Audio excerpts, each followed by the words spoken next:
Wellman TV. Manuel Bennett. 093613921998 Gash. Like ka naman dyan idol. Kabanata 601, Kabanata 601, siya aaba ang eksperto. Sabi ni Christopher Whale, pero isang buong araw na kaming naghihintay, at hindi pa rin namin nakikita si Mr. Bennett. Baka hindi dumating si Mr. Bennett. Mapait na sabi ni Jeremy Lesser, may pakialam ba ang isang nakatataas na tao tulad ni Mr. Bennett sa buhay ng mga walang kwentang tao tulad natin? Kumunot ang noo ni Ivy Chaplin, nakipag-ugnayan na rin kayo kay Mr. Bennett, kaya dapat alam nyo na ang ugali niya. Si G. Bennett ay mapagbigay at matuwid. Paano niya nagawang nakatayo lang at panuurin kaming mamatay? Bukod dito, nahanap na natin ang Snow Jade Ginseng para kay Mr. Bennett. Hindi niya talaga tayo pababayaan. Sabi ni Christopher Whale, bagamat totoo ito, pero bago tuluyang nawalan ng boses. Ilang ingay ang nanggaling sa labas. Bilasan ninyo, maghanap kayong lahat doon, sa tingin ko hindi natin mahahanap ang mga yan. Siguro nagtatago sila malapit lang. Maghanap kayong mabuti.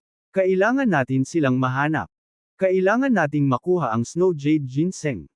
Nang marinig ang mga boses, lubhang nagbago ang mga mukha ni na Ivy Chaplin at ng iba pa. Gitling. Naikuyom ni Christopher Whale ang kanyang kamao, at galit na sinabi, natagpuan na nila tayo. Nag-aalalang sinabi ni Jeremy Lesser, ano na ang dapat nating gawin ngayon? Hinawakan ni Christopher Whale ang isang maitim na gintong mahabang sibat at sinabing, ano pa nga ba ang magagawa natin? Kailangan natin silang labanan. Ikinuyom din ni Ivy Chaplin ang kanyang mahabang espada, sabay sabing, sa halip na umupo at maghintay sa kamatayan, mas mabuting labanan natin sila. Siguro ay makalusot tayo sa pagkubkob. Sige, maglaban tayo. Tinikom ni Jeremy Lesser ang isang malawak na espada at umungal. Pagkatapos, si Ivy Chaplin at ang kanyang dalawang kasama ay kumuha ng 100 disipulo at nagmamadaling lumabas ng kuweba. Pagdating sa bungad ng kuweba, nakita nila ang isang grupo ng mga taong naghahanap sa di kalayuan. Sa harapan ay 4 na lalaking nasa katanghaliang gulang. Sa likuran nila ay mahigit 100 disipulo. Ang 4 na lalaking ito ang siyang mga pinuno ng 4 na dakilang sekta sa Cloud Province. Pinuno ng sekta ng higanteng espada, si Bill West. Panginoon ng pavilion ng nakatagong Dragon Pavilion, Christopher Winslet. Pinuno ng sekta ng kultong nagliliyab na apoy, si Peter Lee. Master ng sekta ng Wind Thunder, Donald McKenna. Hahaha, sa wakas nahanap ka na rin namin. Mukhang alam mo na hindi ka makakatakas. Takbo ka lang. Medyo nakatago ang pinagtataguan mo, kaya naman naghanap kami ng matagal. Pinangunahan ni na Bill West at ng iba pa ang isang grupo ng mga disipulo at pinalibutan si Ivy Chaplin at ang kanyang mga kasama. Malamig na tingin ang ibinato ni Ivy Chaplin ng malakas, malinaw na una naming natagpuan ang Snow Jade Ginseng, pero wala kang hiya sa pagtatangkang pagnakawan kami. Bilang mga pinuno ng 4 na dakilang sekta, nakakahiya ka. Malamig na sumangot si Bill West, ang mga kayamanan sa langit ay natural na pagmamay-ari ng mga may pinakamakakaya. Kung wala kang kakayahang protektahan itong Snow Jade Ginseng, sino ang dapat sisihin? Ibigay mo na lang yan, wala kang laban sa amin. Tama iyan. Mayabang ding sinabi ni Christopher Winslet, ibigay mo na lang sa akin ang Snow Jade Ginseng, at baka maisipan naming iligtas ang buhay ninyo. Malakas na sabi ni Peter Lee, bigyan mo kami ng Snow Jade Ginseng, hindi sulit na mawala ang buhay ninyo dahil lang sa isang gamot. Sabi ni Donald McKenna, ayokong maging masyadong mahirap ang mga bagay-bagay sa 3 dakilang sekta. Basta't ibibigay mo ang Snow Jade Ginseng, pangako naming palalayain ka. Nagngingit-ngit si Ivy Chaplin, ang Snow Jade Ginseng, na ito ay hindi para sa amin, kundi para sa isang mahusay na eksperto. Kaya kahit anong mangyari, hindi namin ibibigay yan sa'yo. Tama iyan. Sumanghal si Christopher Whale, kung gusto mo ng Snow Jade Ginseng, kailangan mo kaming patayin. Hindi namin basta-basta ibibigay yan. Isang mahusay na eksperto. Anong klaseng mahusay na eksperto?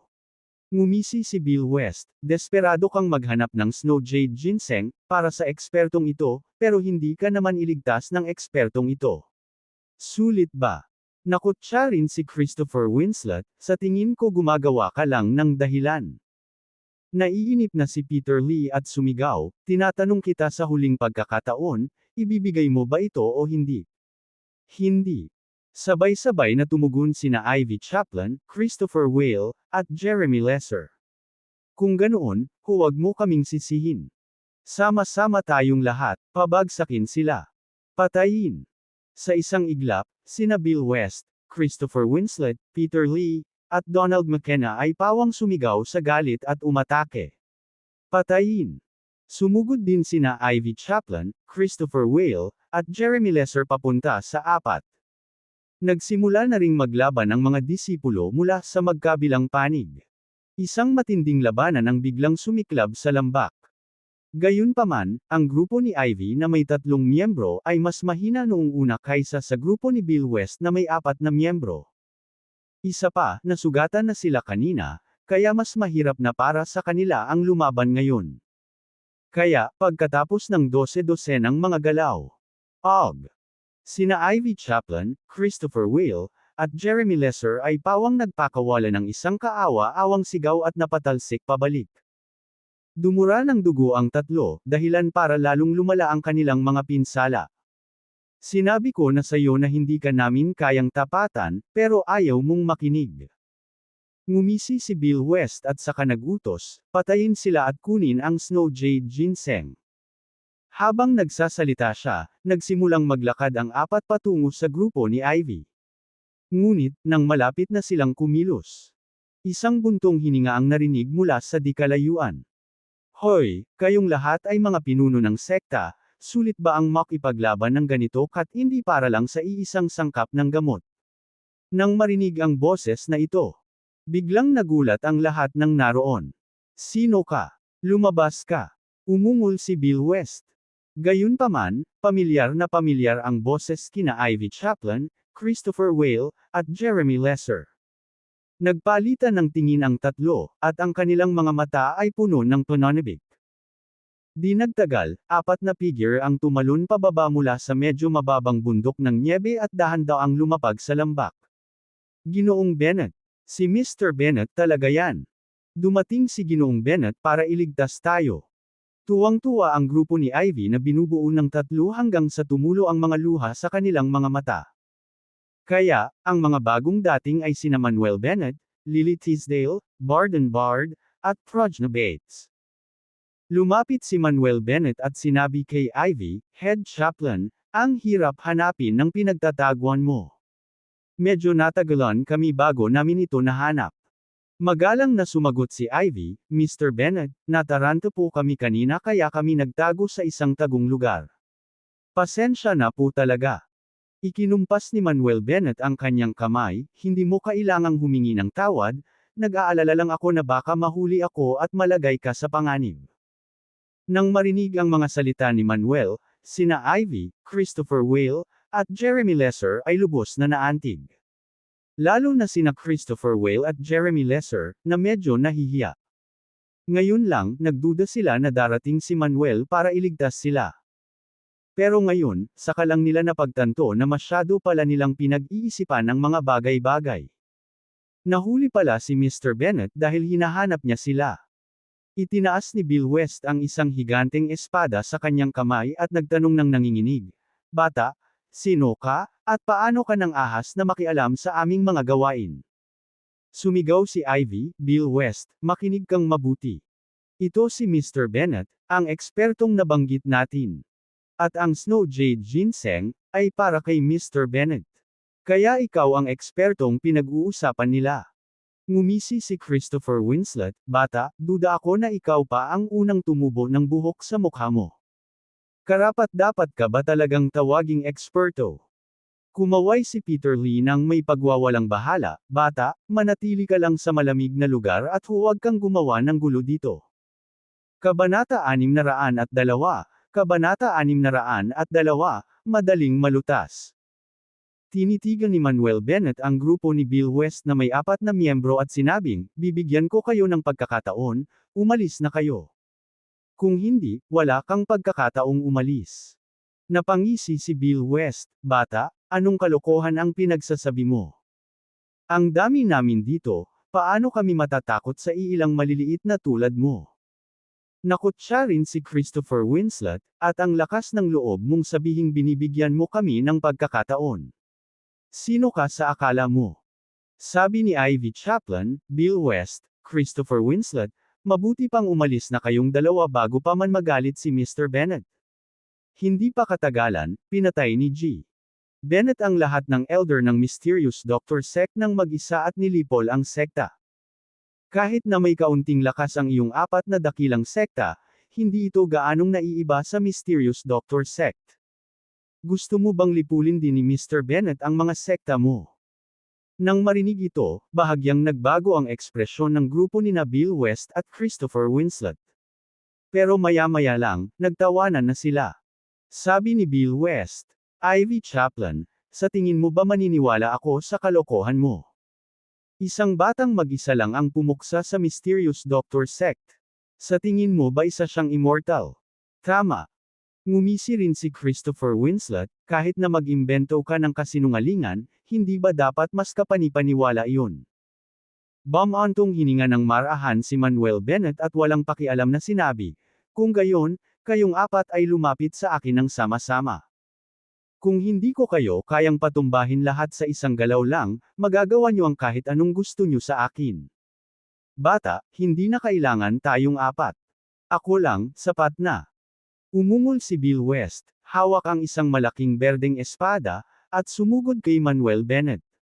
Sa mahalagang sandali, tumalon si Bill West ng 7 o 8 metro ang taas, hawak ang higanteng espada gamit ang 2 kamay at malakas na hiniwa ang tuktok ng ulo ni Manuel Bennett.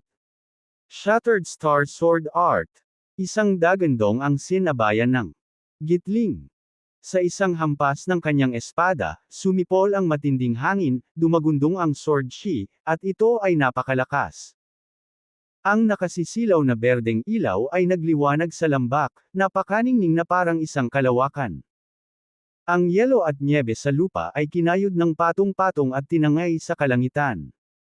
Pero, nang tumama ang espada ni Bill West, itinaas ni Manuel Bennett ang kanyang kanang braso, direktang pinilipat ang isang kamao, nang hindi man lang ginagamit ang kanyang true chi, at diretsyong sumuntok. Bagamat tila payak at mabagal ang suntok, sa sandaling ibato ito, ang lakas ay sumabog na parang tubig na sumabog sa isang dam, at bumubulwak palabas. Sa isang iglap, kumatok. Isang mahinang tunog ng pagbangga ang biglang umalangaw-ngaw. Gumalaw ang tunay na chi, at sumabog ang mga apoy. Ang susunod na segundo, arg! Isang masakit na sigaw ang pinakawalan ni Bill West, at ang kanyang buong katawan ay sumabog, bumagsak ng mahigit 100 metro ang layo. Paglapag, nakaramdam si Bill West ng nakakadurog ng pusong sakit mula sa kanyang mga braso, kumukulo ang kanyang chi at dugo, at may bakas ng dugong umagos mula sa sulok ng kanyang bibig. Nang makita ang eksenang ito, lahat ng naroon ay natulala. Diyos ko, napakalakas talaga ng batang ito na napatalsik niya si Sect Leader West sa isang suntok lang, at nasugatan pa si Sect Leader West. Ang mahalaga, hindi man lang ginamit ng batang iyon ang kanyang true chi, isa lamang itong ordinaryong suntok. Maaari kayang talagang eksperto ang batang ito. Gulat na sigaw ng mga disipulo ng Giant Sword Sect at ng iba pang 4 na dakilang sect, ang kanilang mga mata ay puno ng pagkamangha. Lalo na sina Christopher Winslet, Peter Lee, at Donald McKenna, na mas lalong kinilabutan. Alam nila na sa kanilang 4, si Bill West ang pinakamalakas. Pero hindi nila inaasahan na paliparin siya ng batang ito sa isang suntok lang. Maging sina Ivy Chaplin, Christopher Whale, at Jeremy Lesser, na nakakita na sa lakas ni Manuel Bennett noon, ay labis na nagulat. Napalunok ng malalim si Ivy Chaplin at sinabing, naramdaman niyo ba lahat? Mukhang mas malakas pa si Mr. Bennett kaysa dati. Tumango si Christopher Whale nang walang ekspresyon, mas lalong naging mahirap unawain si Mr. Bennett kaysa dati. Bumantong hininga si Jeremy Lesser, mabuti na lang at naging kaibigan namin si Mr. Bennett noon. Isa itong pinakamalaking karangalan para sa amin. Dahan-daang binawi ni Manuel Bennett ang kanyang kamao at tumingin sa tatlong tao, kabilang si Christopher Winslet, at nagtanong, hindi ba kayo sasama-samang lalapit sa akin? Sus Mariosep, hindi ako makapaniwala na ganito pala kalakas ang batang ito. Sama-sama, patayin natin siya. Patayin. Sabay-sabay na sinugod nina Christopher Winslet, Peter Lee, at Donald McKenna si Manuel Bennett. Sa isang kisap mata, mabilis na lumapit ang tatlo kay Manuel, at sabay-sabay na inilunsad ang kanilang mabangis na mga atake. Nakatagong palad ng dragon. Lumipad pataas si Christopher Winslet sa langit at sinampal si Manuel. Isang anino ng puting dragon ang lumabas mula sa kanyang palad, umuungal palabas, labis na dominante. Sining ng saber na nagliliyab. Mahigpit na hinawakan ni Peter Lee ang kanyang nagliliyab na pulang espada at malakas na sinaksak si Manuel. Umugang at nagliyab ang malalalim na pulang apoy, na tumunaw sa nakapalibot na yelo at nyebe. Mamaw ng kulog ng hangin. Pinahit ni Donald McKenna ang kanyang kamao at sumuntok ng malakas. Habang pinaputok ang kamao, umugang ang hangin at dumagundong ang kulog, hindi masabi ang kalakasan. Dahil mayroon silang Great Grandmaster Cultivation, ang pinagsamang atake ng tatlo ay talagang napakalakas. Gayunpaman, sa harap ng matinding pagsalakay ng tatlong lalaki, si Manuel ay nakatayo sa kanyang pwesto ng walang emosyon, hindi umiiwas o umatras. Habang ang kanilang mga pag-atake ay tumatama sa kanya. Itinaas muli ni Manuel ang kanang braso niya at sumugod gamit ang palad niya. Tila ordinaryo lang ang palad na ito, ngunit ang kapangyarihang pinakawalan nito ay napakalakas. Bigla na lang. Putok. Parang mga malalakas na pagbangga na yumanig sa lupa. Umalangaw-ngaw ang mga banggaan sa buong lambak at umabot sa malayo. Kumalat ang tunay na chi, apoy, malalakas na bagzo ng hangin, kulog at iba pang enerhiya mula sa pagtama, na nag-iwan ng mga bitek sa mga pader ng bundok sa magkabilang panig. Nagkalat ang mga bato, sumayaw ang alikabok, umikot ang yelo at nyebe, kamangha-mangha. Pero, ilang segundo lang ang natiis ng tatlo bago sila natamba. Arg! Sumigaw sila ng mapanglo habang isa-isa silang pinalipad, bumagsak ng mahigit 20 metro ang layo. Paglipag, ibinuka nilang tatlo ang kanilang mga bibig at dumura ng isang subo ng dugo. Sa isang iglap, naging tahimik ang lambak. Ang mga disipulo ng Giant Sword Sect at iba pa sa 4 na dakilang sekta ay nakatitig kay Manuel ng may pagtataka, ang kanilang mga katawan ay hindi mapigil ang nanginginig. Napakalakas ng batang ito, hindi ka panipaniwala. Oo, una ay pinalipad niya si Sect Leader Wang gamit ang isang suntok. Ngayon ay pinalipad niya si Pavilion Master Zhang at ang iba pa gamit lamang ang isang palad. Kailan pa lumitaw ang isang batang ekspertong ito sa ating East Nation Martial Arts World? Bakit hindi pa natin siya naririnig noon? Ang mga disipulo ng 4 na dakilang sekta ay nagsimulang mag-usap ng masigla, ang kanilang mga titig kay Manuel ay puno ng pagkamangha. Nagpalitan ng tingin sina Ivy Chaplin, Christopher Whale, at Jeremy Lesser, at umiling na may mapait na ngiti. Hinabol lang sila ni Bill West at ng iba pa, halos mabitawan na. Ngunit sa hindi inaasahan, madaling naayos ni Mr. Bennett ang kanilang mga problema sa pamamagitan lamang ng isang suntok at isang palad. Kuya Bennett, ako na ang bahala sa kanila. Umungol si Barden Bard at mahigpit na hinawakan ang kanyang dragon pattern Zen stick, sumugod patungo kay Bill West at sa iba pa. Nakikita ko si Barden Bard na paparating. Mabilis na lumuhod sina Bill West, Christopher Winslet, Peter Lee, at Donald McKenna gamit ang isang tuhod, yumuko, at nagpatira pa. Iligtas mo po sana ang aming buhay, eksperto. Eksperto, hanggat kaya mong iligtas ang aming buhay, handa kaming sundin ang iyong pangunguna.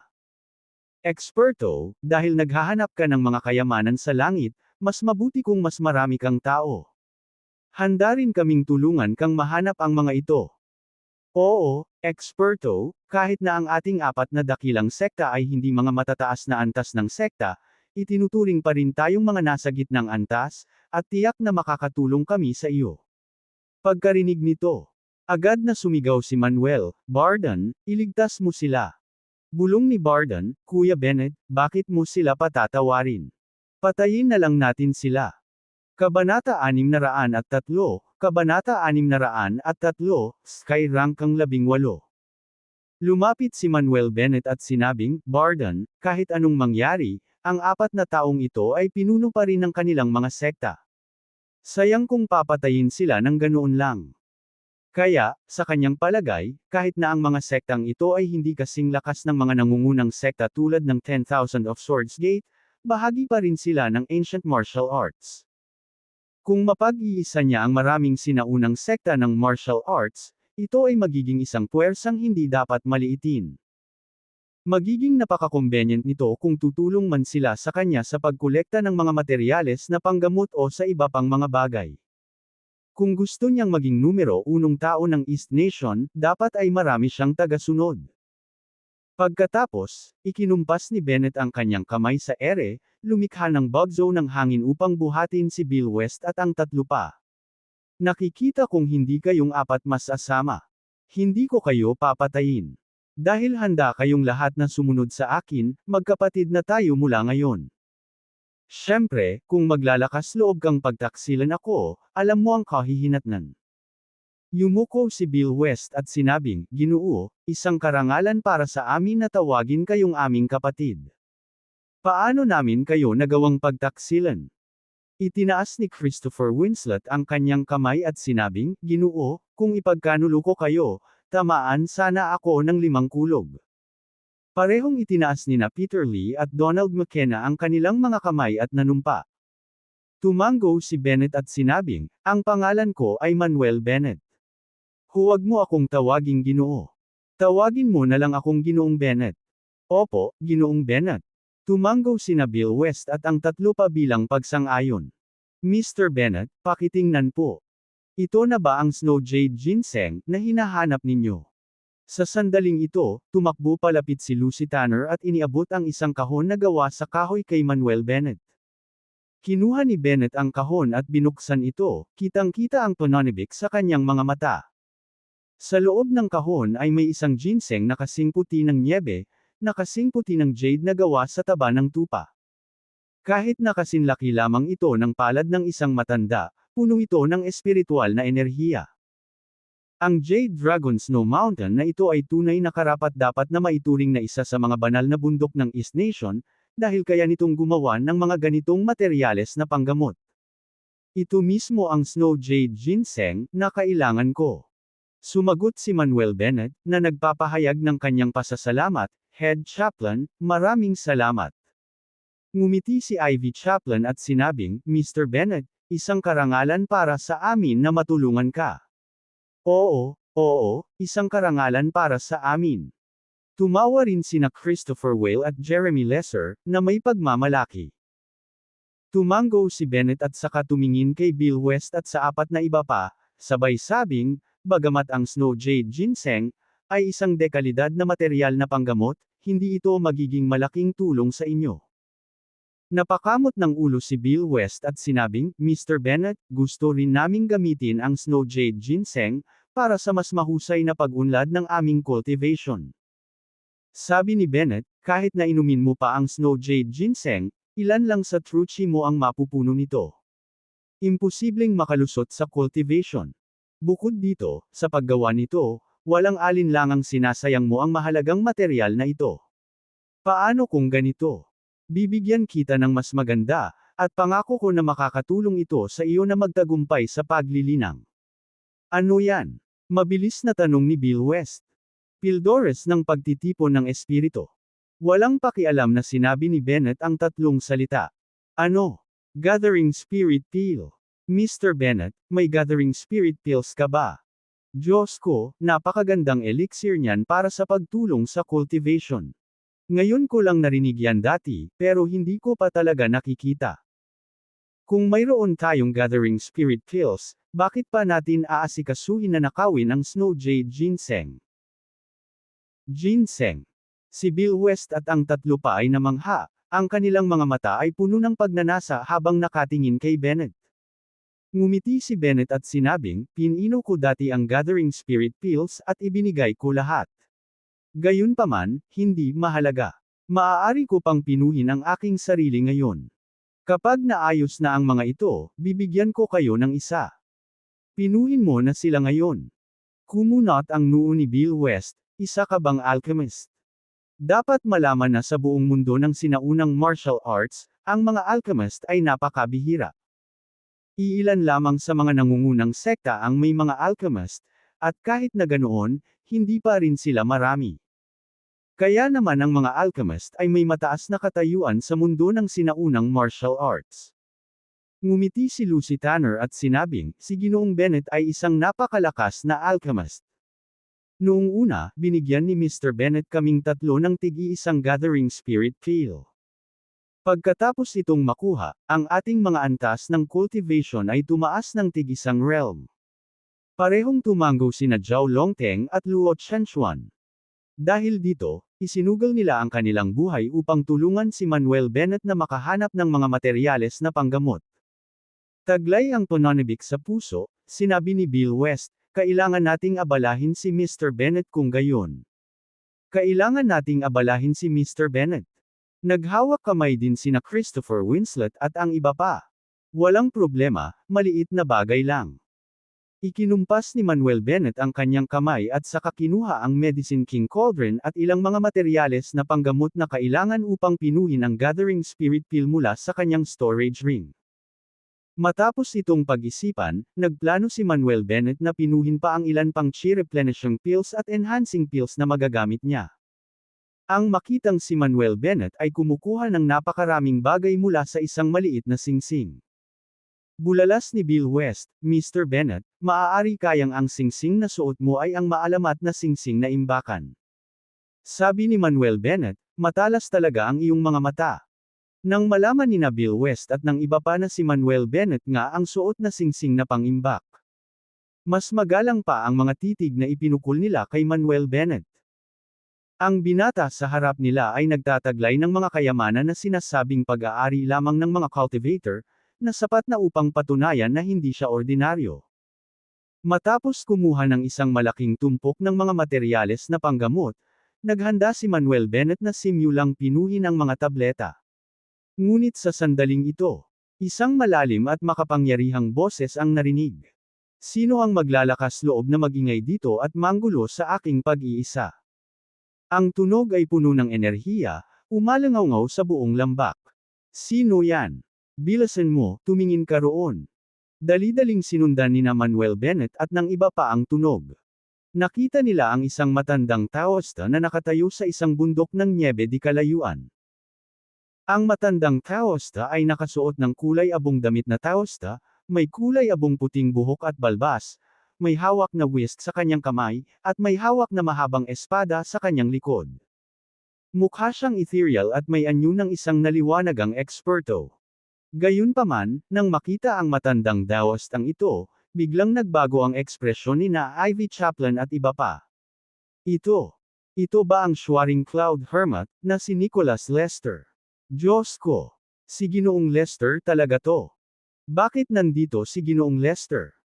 Si Ivy Chaplin at ang iba pa ay napasigaw sa gulat, ang kanilang mga mata ay puno ng pagkamangha. Sino si Nicholas Lester? Nagtatakang tanong ni Manuel Bennett. Sumagot si Ivy Chaplin, "Mr. Bennett, ang Soaring Cloud Hermit, na si Nicholas Lester ay nasa ika-18 pwesto sa Heaven Rankings ng East Nation bilang isang eksperto sa martial arts na may pambihirang lakas."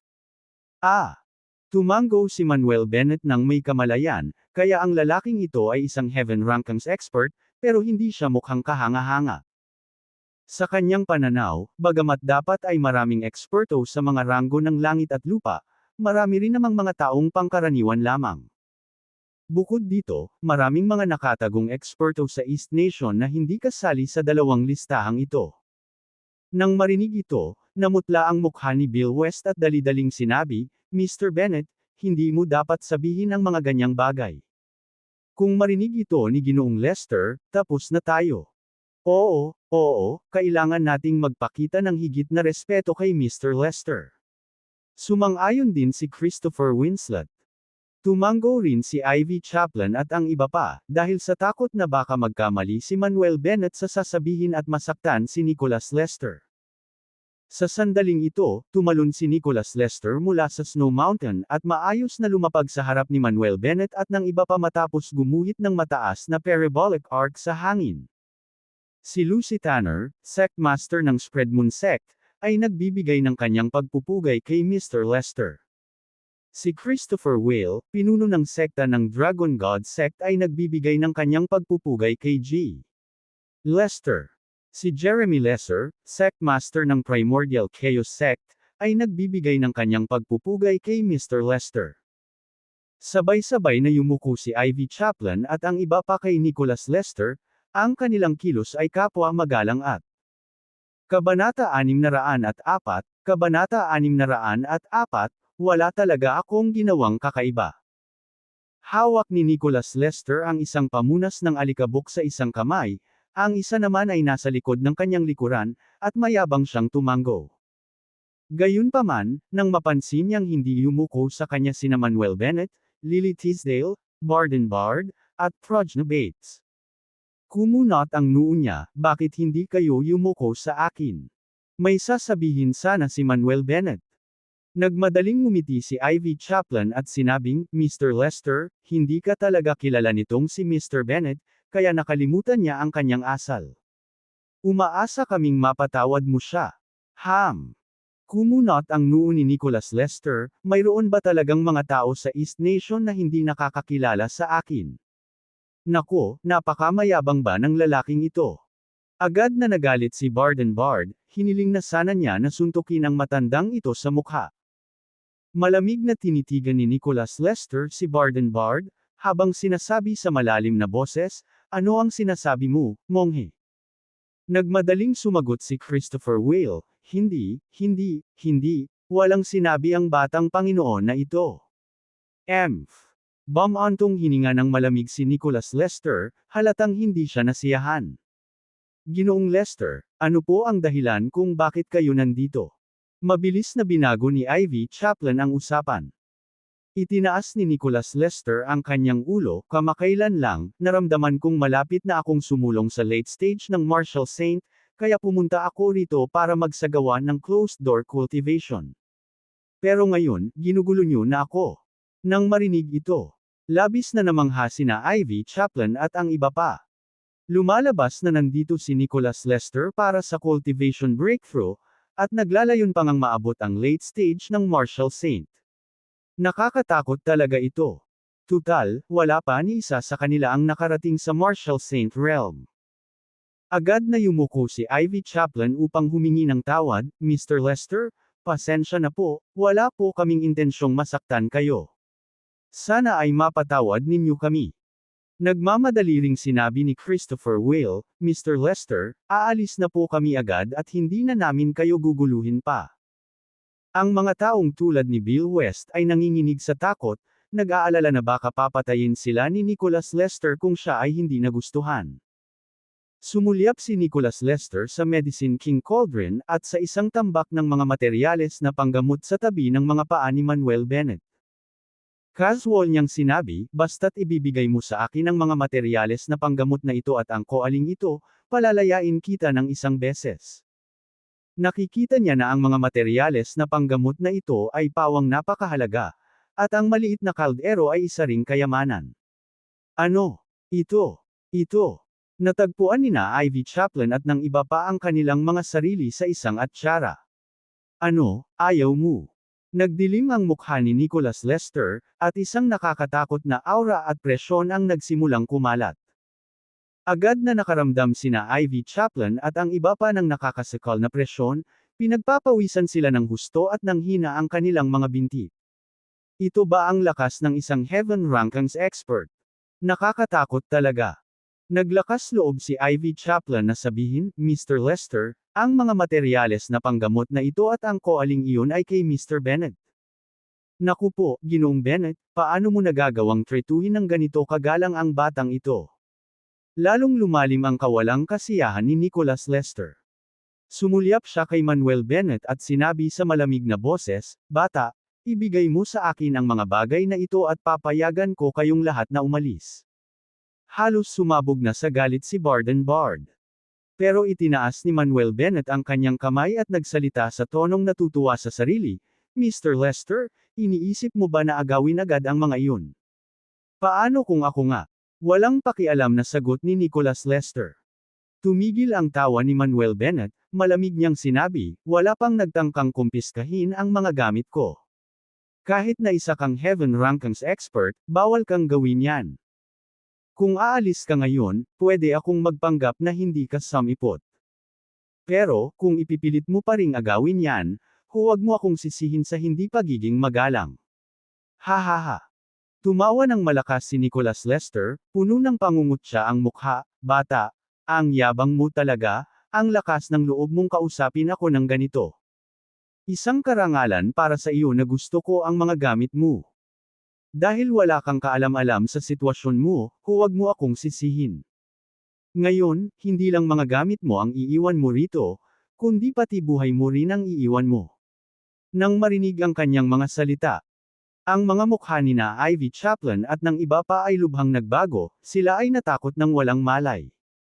Akala nila ay makukumbinsi ni Manuel Bennett si Nicholas Lester ng maayos matapos malaman ang pagkakakilanlan nito. Pero hindi nila inaasahan na magiging ganito katatag si Manuel Bennett, na hindi umaatres kahit kaunti. Nagmamadaling sinabi ni Ivy Chaplin, "Mr. Bennett, ibigay mo na lang ang mga bagay na ito kay Mr. Lester, sa ganoong paraan ay mailigtas mo man lang ang buhay mo." Opo, Ginoong Bennett, ang pagtitiis ay haantong sa isang mapayapang dagat, at ang isang pag-atres ay magpapalawak ng iyong abot tanaw. Dali-dali siyang hinikayat ni na Christopher Whale at ng iba pa. Nanatiling kalmado si Manuel Bennett, at sinabing, "Huwag kang mag-alala, hindi kayang kunin ng matandang ito ang mga gamit ko, lalo na ang buhay ko. Hindi mo na ako kailangang kumbensihin pa, determinado na akong kitlin ang buhay ng batang ito." Biglang nagalit si Nicholas Lester, gumalaw ang kanyang katawan, at isang nakakatakot na aura at enerhiya ang sumabog na parang rumaragas ang ilog. Sa sandaling ito, ang kanyang mga mata ay nagliwanag ng may nakasisilaw na purong puting liwanag, nakasisilaw na ningning. Bam, bam, bam. Ang nakapalibot na mundo sa loob ng radius na ilang kilometro, at ilang mga bundok ng nyebe, ay nagsimulang manginig ng malakas. Bumagsak ang yelo at nyebe, sumasayaw sa kalangitan. Nang makitang galit na galit si Nicholas Lester, si Ivy Chaplin at ang iba pa ay nataranta, hindi alam ang susunod na gagawin. Tapos na. Tapos na talaga ang araw na ito. Noong mga panahong naguguluhan ang lahat, humakbang pasulong si Nicholas Lester at itinutok ang isang mabigat na palad kay Manuel Bennett. May tiwala siyang kaya niyang patayin si Manuel Bennett sa isang suntok lang. "Ginoong Bennett, mag-ingat ka." Sigaw ni Ivy Chaplin at ng iba pa sa takot. Pero nang malapit ng tamaan ni Nicholas Lester si Manuel Bennett ng atake sa palad. Inilagay ni Manuel Bennett ang kaliwang kamay sa likuran niya at dahan-daang itinaas ang kanang kamay, gumanti gamit ang pantay na hampas ng palad. Nang makita si Manuel Bennett na talagang naglakas loob na harapin si Nicholas Lester, halos mawala ng malay si Ivy Chaplin at ang iba pa. Malapit na ang cultivation ni Nicholas Lester sa huling yugto ng Marshall Saint.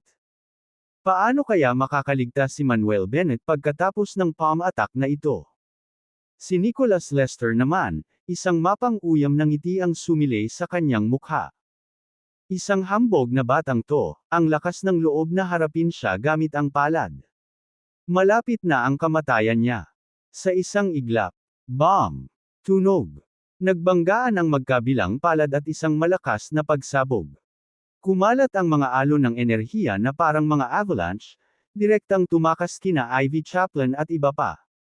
Mabilis ding umatras sina Lily Tisdale, Frogna Bates, at Barden Bard. Unti-unting nabibitak ang lupa sa ilalim ng dalawang lalaki. Ang yelo at nyebe sa lupa ay umikot pataas at pumailan lang sa kalangitan, na nagdulot ng isang kamangha-manghang tanawin. Noong una ay inakala ni Nicholas Lester na kaya niyang lipulin si Manuel Bennett gamit lamang ang isang palad na iyon. Pero pagkatapos ng pakikipag-ugnayan, bigla niyang nalaman na mali siya. Ang lakas ng batang ito ay talagang napakalakas, higit pa sa unang impresyon na ibinigay niya. Maging si Ivy Chaplin, na nagtago sa malayong lugar, at ang iba pa ay namangha. Diyos ko, natagalan ba talaga ni Mr. Bennett ang tama ng palad ni Mr. Lester? Naku po, gaano ba kalakas ang lakas ni Mr. Bennett? Bulalas ni Ivy Chaplin at ng iba pa. Sa kabila ng kaalamang malakas si Manuel Bennett, hindi nila alam kung gaano siya kalakas hanggang sa sandaling ito. Habang natigilan ang lahat sa gulat. Galaw. Isang mabangis na sigaw ang pinakawalan ni Manuel Bennett, ang kanang braso niya ay nanginig ng malakas. Tanging tunog ng bang lang ang narinig. Si Nicholas Lester ay napalipad palayo. Lumipad siya pabalik ng mahigit 10 metro bago niya tuluyang napanatag ang sarili. Muling ikinagulat ni Ivy Chaplin at ng iba pa ang eksenang ito. Hindi lang natagalan ni Manuel Bennett ang suntok ni Nicholas Lester, kundi pinalipad pa niya si Nicholas Lester. Pinaikit ni Nicholas Lester ang kanyang mga mata at sinabing, "Bata, mayroon ka talagang tunay na lakas. Pero, hindi ko ginamit ang buong kapangyarihan ko ngayon lang. Ngayong gagamitin ko na ang tunay kong kapangyarihan, para kang patay na patay." Bago pa tuluyang hamina ang boses niya. Swoosh! Gitling! May kasamang matinis na tunog. Isang mahabang espada ang sumilay mula sa kanyang likuran at pumailanglang sa langit, at hinawakan niya ito sa kanyang kamay. Kaagad pagkatapos, hinawakan niya ang mahabang espada, ang kanyang figure ay kumislap, nagiba sa isang puting guhit ng liwanag, at sumugod patungo kay Manuel Bennett. Nang makita si Nicholas Lester na sumusugod palapit, pabirong sinabi ni Manuel Bennett, "Dad, pasensya na talaga, hindi ko rin nagamit ang buong kapangyarihan ko ngayon lang." Kabanata 605, Kabanata 605, Taos Pusong Pagsuko. Hindi nawala ang boses. Bam! Tunog. Isang nakasisilaw at nakaagaw pansing gininto ang sinag ng liwanag ang sumabog mula sa katawan ni Manuel Bennett, na nagliliwanag sa lambak. Kumislap din ang mga pupil ng mga mata ni Manuel Bennett na may nakasisilaw na gininto ang liwanag, kasabay ng isang ilusyon ng gininto ang dragon na pumulupot sa kanyang katawan, na parang isang Diyos ang bumaba. Dagandong dagandong dagandong. Isang mas nakakatakot na presyon at aura ang kumalat mula sa katawan ni Manuel Bennett, na naging sanhi ng marahas na pagyanig ng mundo ng 10,000 metro at 12-dosenang mga bundok na nababalutan ng nyebe. Nakikita ko ang eksenang ito sa harap nila. Natulala sina Ivy Chaplin at ang iba pa, at marami pang tao ang natamba at napaupo sa lupa. Maaari kayang ito ang tunay na lakas ni Mr. Bennett. Bakit pakiramdam ko ay tuluyang dinurog ng pressure at aura ni Mr. Bennett ang kay Mr. Chi? Nagbibiro ka ba? Napakabata pa ni Mr. Bennett, pero ang lakas pa rin niya. Sunod-sunod na tumunog ang mga bulalas, at lahat ay natulala. Tanging sina Lily Teasdale, Barden Bard, at Prajna Bates lamang ang nanatiling kalmado. Sumanghal si Barden, nakakainis talaga ang mga taong ito. Kung alam lang nila na maraming Marshall Saint Realm experts ang napatay ni Brother Bennett, hindi ba sila matatakot ng husto? Sa oras na ito, sa gitna ng lambak, si Chi Yutang, na sumusugod patungo kay Manuel Bennett, ay nakaramdam din ng nakakatakot na presyon at aura na ito. Bukod pa rito, malinaw niyang nahahalata na ang lakas ng batang nasa harap niya ay maaaring higit pa sa sarili niyang lakas. Gayunpaman, sa dami ng taong nanunood, natural lang na hindi siya maaaring umatras. Siya naman ang ika-18 pinakamalakas na eksperto sa Heaven Rankings, at kung atras siya ngayon at kakalat ang balita, mawawalan siya ng puri. Sa isang iglap. Lumapit si Chi Yutang kay Manuel Bennett at biglang sinaksak gamit ang kanyang espada. Sining ng espada na umiitaas sa ulap. Gitling. Sa isang saksak, ang True Chi ay marahas na nagbago, ang Sword Chi ay sumugod patungo sa kalangitan, napakatalas, tila tumatagos sa lahat. Pero, sa sandaling iyon lang. Itinaas ni Manuel Bennett ang kanyang kanang kamay, ang kanyang palad ay kumikislap sa ginintoang liwanag, at pagkatapos ay hinampas ito ng malakas. Bam! Tunog. Isang nakakapangilabot na pagsabog ang umalangaw sa buong lambak, at umalangaw sa malayong lugar. Sa isang sampal lang, madaling nabali ni Manuel Bennett ang espada ni Chi Yutang, at nawasak ang matalas at nakakatakot nitong espada Chi. Isang masakit na sigaw ang pinakawalan ni Chi Yutang, at siya at ang kanyang espada ay parehong nalipad. Hindi naghihintay na lumapag si Chi Yutang. Sa isang hakbang, sumulong si Manuel Bennett, mabilis na lumapit, at sumigaw, isang eksperto sa ika-18 posisyon sa Heaven Rankings, ha? Natatamaan ko ang Heaven Rankings experts.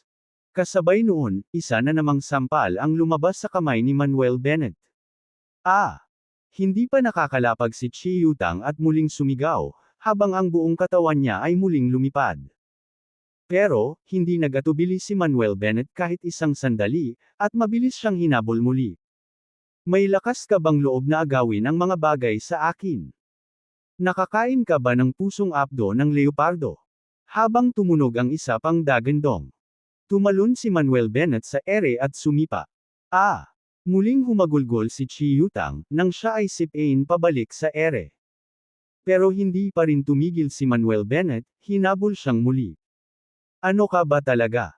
Kailangan ko pa bang makipagkilala sa'yo? Paano ka nagyayabang sa harap ko?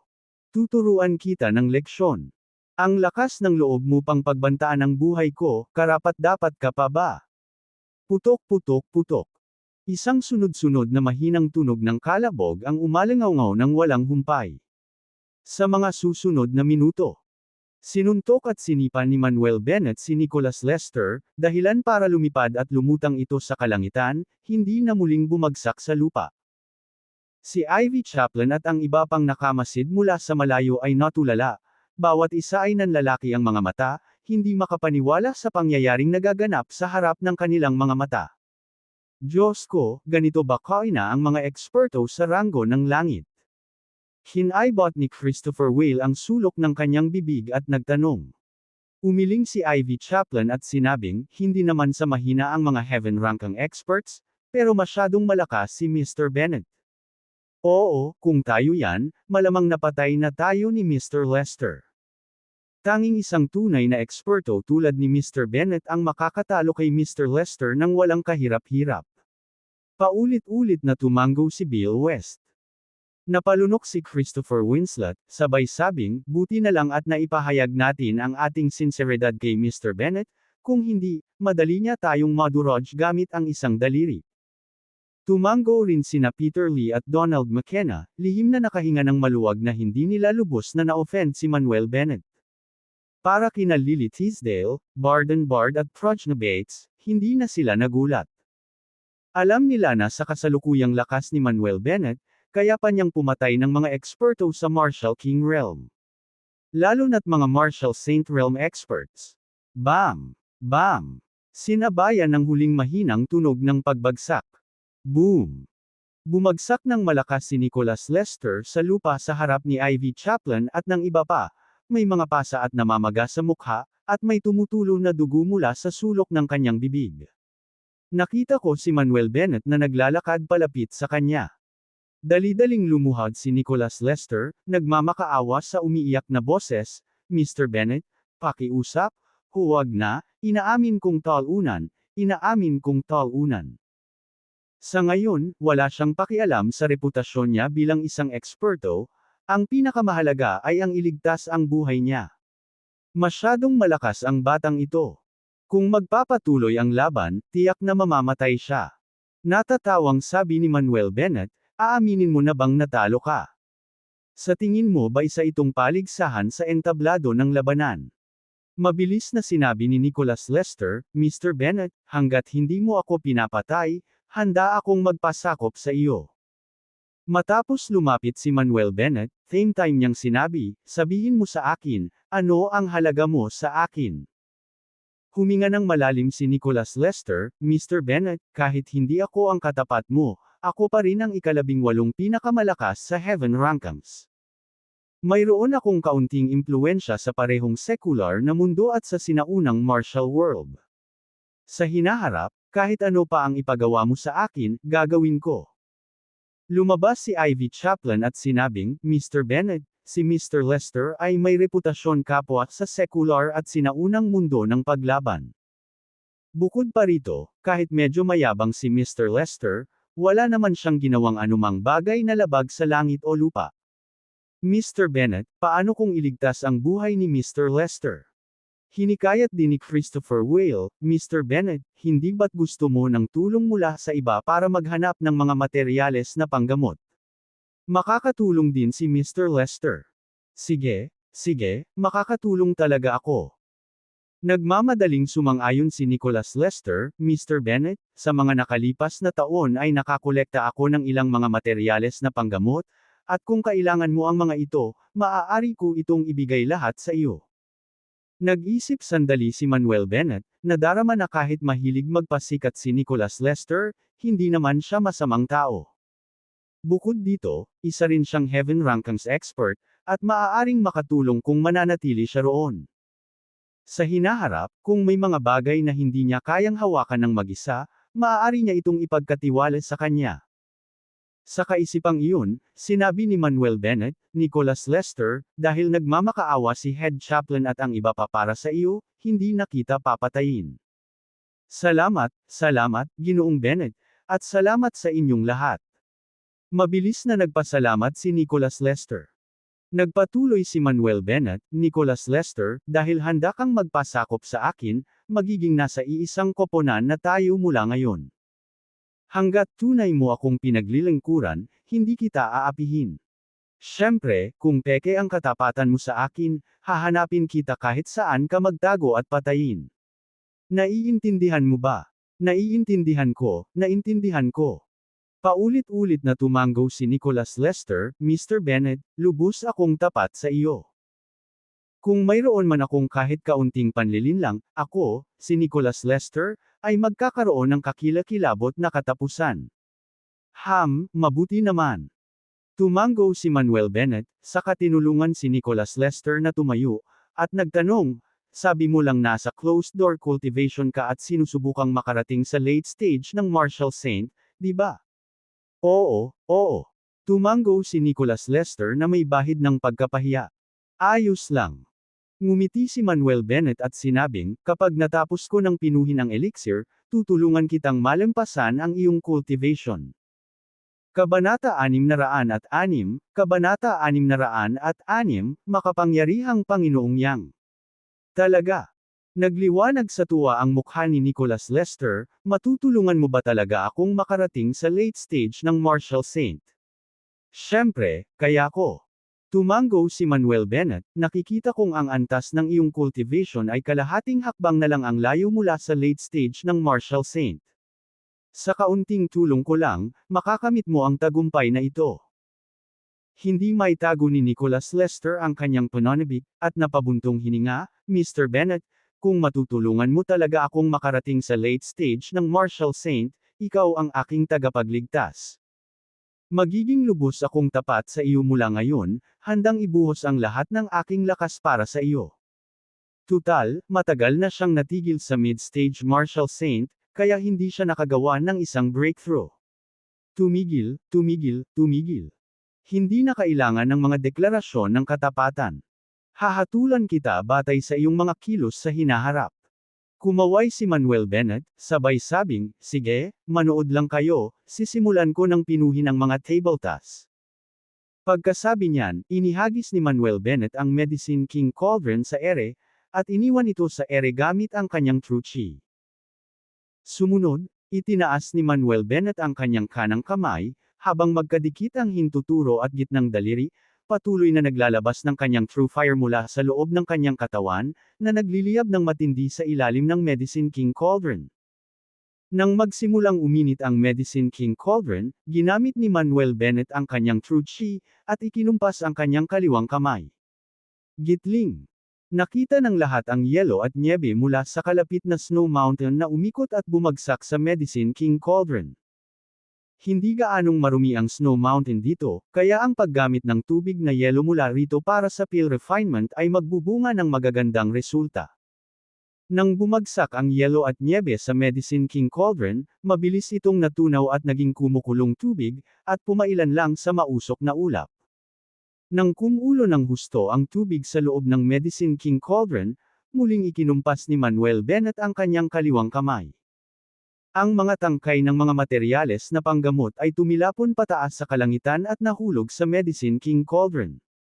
Opisyal nang nagsimula ang peel refinement. Ang mga katulad ni Ivy Chaplin sa gilid ay nanood ng may pagkamangha, ang kanilang mga mata ay puno ng pagkamangha. Bagamat nakakita na sila ng mga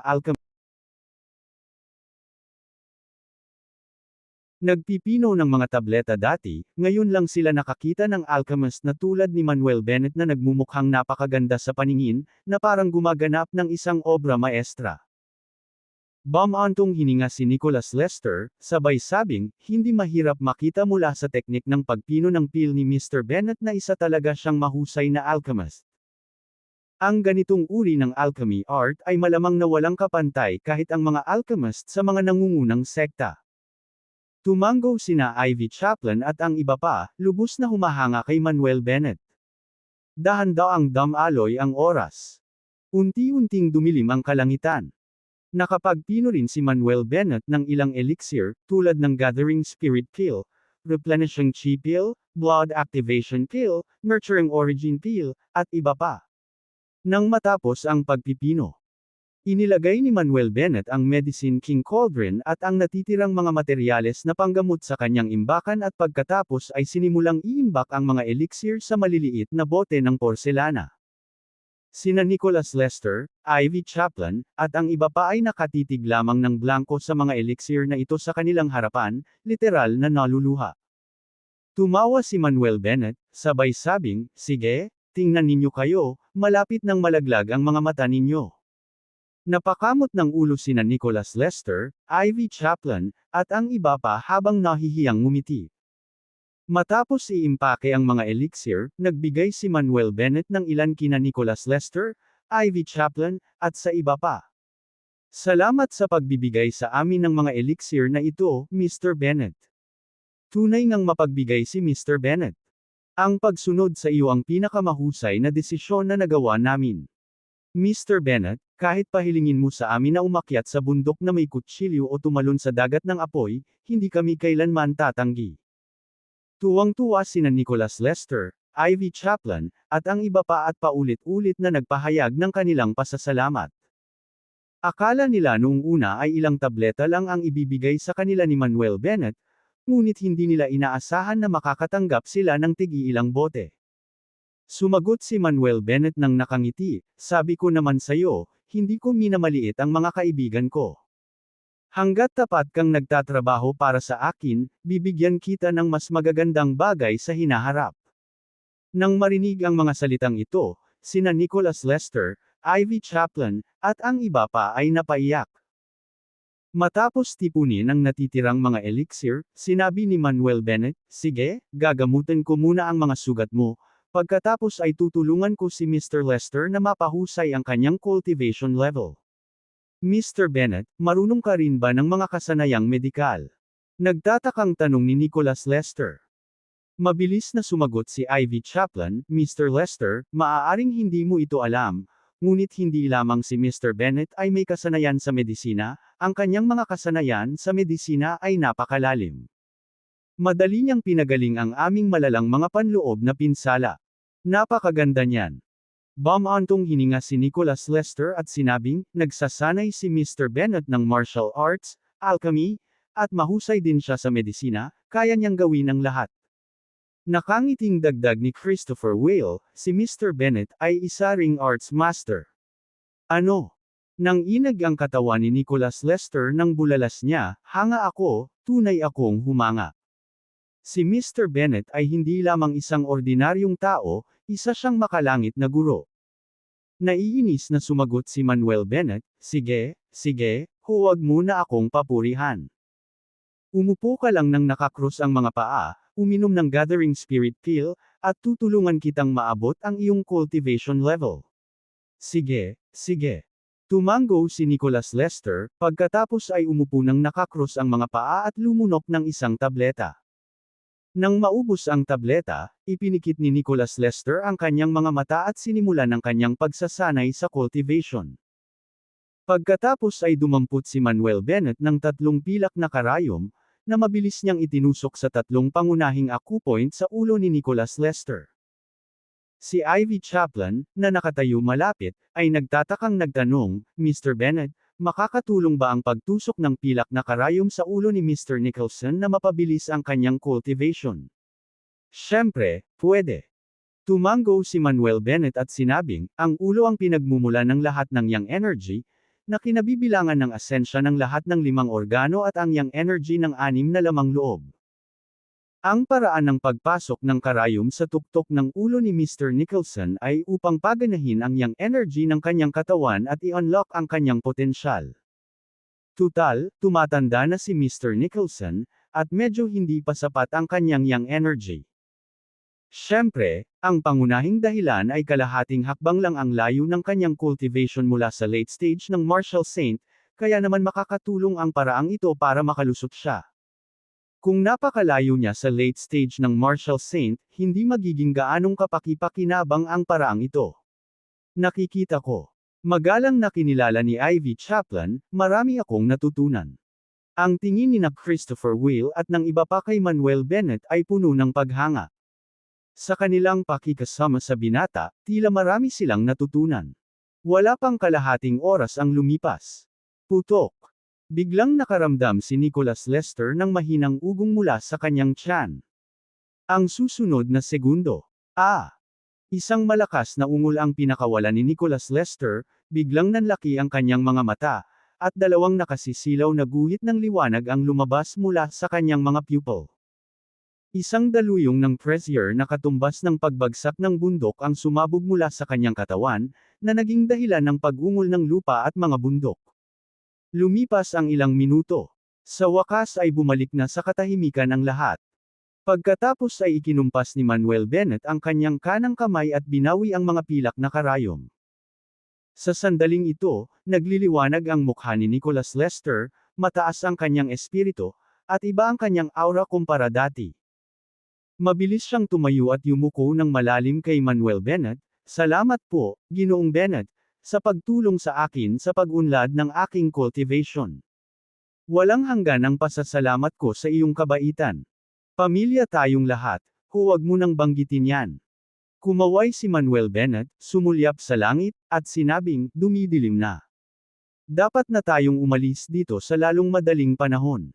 Sige. Tumango ang lahat at naghanda ng umalis kasama si Manuel Bennett.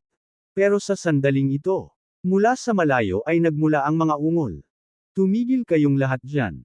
Manatili kayo kung nasaan kayo. Habulin ninyo sila, bilasan ninyo at habulin ninyo sila, hindi natin sila maaaring hayaang makatakas." Putok, putok, putok. Bukod sa mga dagandong, nariyan din ang mga putok ng baril. Natigilan sina Manuel Bennett at ang iba pa at tumingin sa mas malalim na bahagi ng mga bundok. Anong nangyayari dyan? Bakit may naririnig akong mga sigawan? Naghihinalang tanong ni Nicholas Lester. Pinag-isipan ito ni Manuel Bennett at sinabing, "Tingnan natin." Kabanata 607, Kabanata 607, Diyos ng Digmaang Puting Tigre. Pinangunahan ni Mr. Bennett ang lahat sa isang baliw na pagtakbo papasok sa bundok ng nyebe. Tumakbo sila ng mga 10 minuto. Pagkatapos nilang dumaan sa mga paliko-likong kalsada sa bundok, nakita nila ang isang grupo ng mga sundalong nakasuot ng kagamitang pandigma na humahabol sa isang grupo ng mga dayuhang lalaki sa hindi kalayuan. Putok, putok, putok. Patuloy na nagpalitan ng putok ang magkabilang panig, at umalangaw-ngaw ang mga putok ng baril sa mga kabundukan. Malapit na. Pinalibutan ng mga sundalong iyon ang grupo ng mga dayuhang lalaki. "Mga kalokohan kayo, kapag naglakas loob kayong hulihin kami, hindi kayo pababayaan ng amo namin." Sa sandaling ito, isang mataba at banyagang lalaki ang sumigaw sa grupo ng mga sundalo gamit ang nakakailang na lengguwahe ng East Nation. DeWitt, matagal ka nang nagbebenta ng mga ipinagbabawal na produkto at baril sa ating silangang bansa, at nakagawa ka na ng lahat ng uri ng masasamang bagay tulad ng pagpatay at panununog. Ngayon gusto mo nang tumakas, sa tingin mo ba ay makakalusot ka na lang? Ang tagapagsalita ay isang binata. Ang binata ay nakasuot ng kagamitang pandigma, matipuno at malakas ang pangangatawan, maitim ang balat, maikli at mukhang mabangis na buhok, at malalim at masiglang mga mata. Tila siya ang pinuno ng grupong ito ng mga sundalo. Putang ina. Galit na nagmura ang matatabang dayuhang lalaki at ikinumpas ang kanyang kamay, atake, patayin silang lahat. Mahigit 100 mukhang mababangas na dayuhang malalakas na tauhan ang bumunot ng mga kutsilyong pang-combat na kasing haba ng kanilang mga palad at direktang sumugod sa batang sundalo. Gusto niyo akong patayin, Howard Hans? Sa panaginip niyo. Kasabay ng isang malamig na pagsinghot, ang binata na nagngangalang Howard Hans ay gumalaw na parang isang mabangis na tigre, sumugod. Pumunta ka sa impyerno.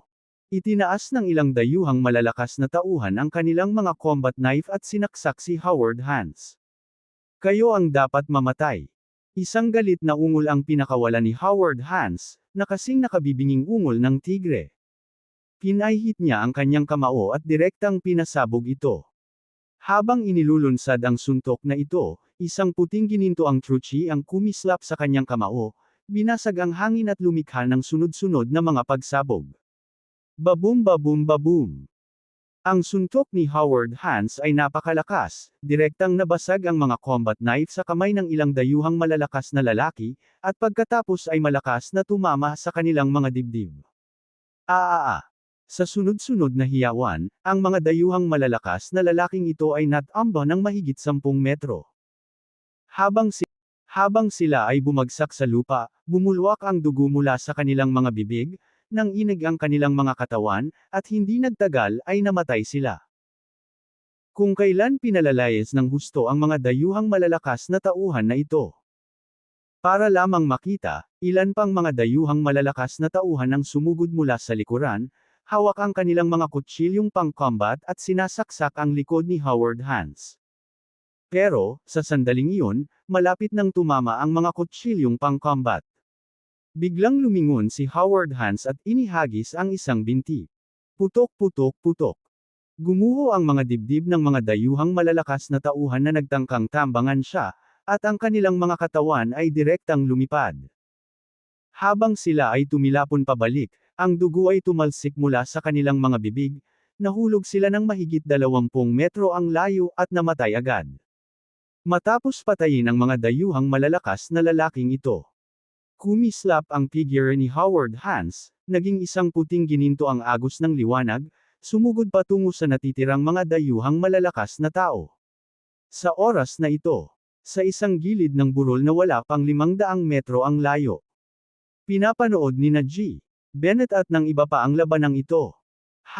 Hindi naman masama ang lakas ng lalaking ito. Nagkomento si G. Bennett. Sabi ni Bill West, Mr. Bennett, syempre naman. Ang binatang ito ang pinuno ng White Tiger Hall ng ating East Nation sa kanluran, White Tiger War God, na si Howard Hans. Dahil pinamumunuan ni Howard Hans ang 100,000 sundalo ng White Tiger sa kanlurang hangganan, ang maliliit na sundalong iyon sa ibang bansa ay hindi maglalakas loob na makialam sa ating silangang bansa. Nagdagdag din si Christopher Winslet ng ilang salita. Tutal, ang kanilang mga sekta ay nasa Cloud Province, at madalas na dinadala ni Howard Hans ang mga tao rito para magsagawa ng mga misyon, kaya natural lang na kilala nila siya. Bahagyang nagliwanag ang mga mata ni Mr. Bennett, kaya pala ang kapatid na ito ang pinuno ng White Tiger Hall. Hindi pa katagalan, nakilala niya ang pinuno ng Azure Dragon Hall, ang Azure Dragon War God, na si Earl Cobb. Hindi niya inaasahan na makakaharap niya ang pinuno ng White Tiger Hall, ang White Tiger War God, na si Howard Hans ngayon. Nakilala niya ang dalawa sa 4 na dakilang Diyos ng digmaan ng East Nation. Sabi ni Nicholas Lester, Mr. Bennett, wala pong makikita. Walang magagawa ang mga basurang ito laban kay Howard Hans. Kaya, tara na. Tumangala si Manuel Bennett. Gaya ng inaasahan niya. Ang natitirang malalakas na dayuhang kalalakihan ay pinatay din ni Howard Hans. Tanging ang dayuhang lalaking nagngangalang Dewit ang nakatayo roon, nanginginig. Makapangyarihan ang Panginoon ng Bulwagan. Napaka-dominant ng Panginoon ng Bulwagan. Ang galing ng Panginoon ng Bulwagan. Sabay-sabay na naghiyawan ang ibang mga mandirigma. Itinaas ni Howard Hans ang kanyang kamay at malakas na sinabi, "Ilayo mo ang lalaking ito." Oo. Tumango ang ilang sundalo at naglakad patungo kay Dewit. Gayunpaman, sa sandaling ito. Oy! Oy! Oy! Oy! Isa-isa, umungol ang mahahabang sibat na gawa ng itim na enerhiya mula sa malayong gubat, tumutunog patungo sa mga sundalo. Biglang tumalon ang puso ni Howard Hans, at sumigaw siya, "Mag-ingat ka." Tumugon ang iilang sundalo ngunit huli na ang lahat. Pumutok, pumutok, pumutok. Ang itim at mahahabang sibat ay tumagos sa katawan ng mga sundalo at pagkatapos ay tumutok kay Howard Hans. Agad na inihagis ni Howard Hans ang isang kamao paarap gamit ang buong lakas niya. Bam! Tunog. Ang mga mahahabang sibat na may itim na enerhiya ay agad na nabasag. Tinitigan ni Howard Hans ang gubat at umungol, "Sino yan? Magpakita ka." Tila may naisip si Dewit at sumigaw sa tuwa, "Ginoong Gregory, iligtas mo ako." Ang susunod na segundo. Umugang unggoy-unggoy. Isa-isang sumipol palabas ng gubat ang mga figure, hindi nagtagal ay nakarating sa lugar at nakatayo sa harap ni Dewit. Mayroong 10 figure sa kabuuan, bawat isa ay matangkad at malalakas. Nakasuot ng itim na robo at maskara ng demonyo, hindi malinaw ang kanilang mga mukha. Dahil sa biglaang pangyayaring ito, napahinto sina Manuel Bennett at ang kanyang grupo at muling tumingin. Kakaiba, sino ba itong 10 biglaang sumusulpot na mga lalaki? Naguguluhan na tanong ni Ivy Chaplin. Kumunot ang noo ni Nicholas Lester, ang 10 lalaking ito ay may aura na nagpaparamdam sa akin ng pagkailang. Natatakot ako na hindi sila mga ordinaryong tao. Hindi talaga ordinaryo ang 10 lalaking ito. Nakakaramdam ako ng napakadilim at masamang aura mula sa kanila. Tumango si Manuel Bennett at sumagot, "Tingnan muna natin kung paano ang mga bagay-bagay." Kung kaya ni Howard Hans na harapin ang 10 lalaking ito, aalis na tayo. Kung hindi, tutulungan natin sila agad. Sige. Tumango ang lahat bilang pagsang-ayon. Bilang mga tao ng East Nation, hindi nila hahayaang dumating ang mga dayuhan at magdulot ng gulo. Sa sandaling ito, 800 metro ang layo. Sino ka? Matamang tinitigan ni Howard Hans ang 10 figurang nakaitim ang damit at malamig na nagtanong. Hindi nagsalita ang 10 lalaking nakaitim na damit, pagkatapos ay biglang nanginig, ang kanilang mga katawan ay kumikislap sa itim na liwanag at nagkakalat ng mas purong masamang aura. Naningkit ang mga mata ni Howard Hans, at seryosong sinabi, "Dahil kasama mo ang lalaking iyon ni Dewit, huwag mong isipin ang pag-alis dito ng buhay." Kasabay nito, kumislap ang katawan ni Howard Hans, at agad siyang sumugod. Pero, nang malapit na si Howard kay Hans, biglang ikinumpas ng 10 lalaking nakaitim ang kanilang mga kamay. Nakita nila ang sunod-sunod na pagsabog ng mga itim na enerhiya, nabubuo at nagiging mahahabang espada, mahahabang kutsilyo, mahahabang sibat, at mahahabang kanyan, na tumutunog patungo kay Howard Hans. Kabanata 608, Kabanata 608, Misteryosong lalaking nakaitim ang kasuotan. Malakas na tunog ng pagpunit ng hangin ang pumuno sa hangin. Ang mga sandatang ito na gawa sa itim na enerhiya ay nakakatakot sa kanilang mapanirang at nakamamatay na kapangyarihan. "Guro, mag-ingat po kayo." Natatakot na sumigaw ang mga mandirigmang nasa likuran niya. "Patayin mo siya, patayin mo siya." Si Dewit, na nakatayo sa likuran ng 10 lalaking nakaitim na roba, ay sumigaw ng may pananabik. Gayunpaman, nahaharap sa matinding pagsalakay ng mga sandatang may itim na enerhiya. Buong pagmamalaking nakatayo si Howard Hans sa harapan ng hindi umiiwas o umaatres. Nang inag ang kanyang katawan, patuloy na pinapakilos ang true chi sa loob niya, naglalabas ng nakasisilaw na puting ginto na liwanag, kinuyam ang kanyang mga kamao, at sunod-sunod na sumuntok. Bumuhos. Bumuhos. Bumuhos. Isang sunod-sunod na nakakatakot na pagsabog ang umalangaw sa kalangitan sa gabi. Ang mga sandatang may itim na enerhiya ay isa-isang nabasag at naging mga pagsabog ng enerhiya na nagpaputok sa buong paligid. Matapos sirain ang mga sandatang enerhiya na iyon, sumugod si Howard Hans at sumugod patungo sa 10 lalaking nakaitim. 3 sa mga figurang nakaitim ang kumislap at inatake si Howard Hans. Patayin! Umungol si Howard Hans, sabay suntok sa 3 lalaking nakaitim. Sabay-sabay na itinaas ng 3 lalaking nakaitim na robo ang kanilang kanang braso, kinuyam ang kanilang mga kamao, pinarami ang itim na enerhiya, at inatake si Howard Hans. Humabog, humabog, humabog. 4 na kamao ang nagbanggaan, lumikha ng isang mapurol at umiikot na parang kulog na tunog. Ang white gold true chi at itim na enerhiya ay magkakaugnay, kumakalat sa lahat ng direksyon, nagbubuhat ng mga nakakalat na bato at halaman mula sa lupa. Malakas ang 3 lalaking nakaitim na damit, pero mas malakas si Howard Hans, na direktang nagtulak sa kanila na umatras. Gayunpaman, nang sila ay umatras. Sumugod ang 7 iba pang lalaking nakaitim na damit, sinugod si Howard Hans. Ang 3 dating natatalong lalaking nakaitim na damit ay nagpakatatag at sumama sa pag-atake kay Howard Hans. Sa sandaling ito, nakikipaglaban si Howard Hans sa 10 lalaking nakaitim ang damit. Bam! Bam! Bam! Bumuhos! Bumuhos! Bumuhos! Umalangaw ang mga nakakabinging banggaan at pagsabog sa ilalim ng kalangitan sa gabi.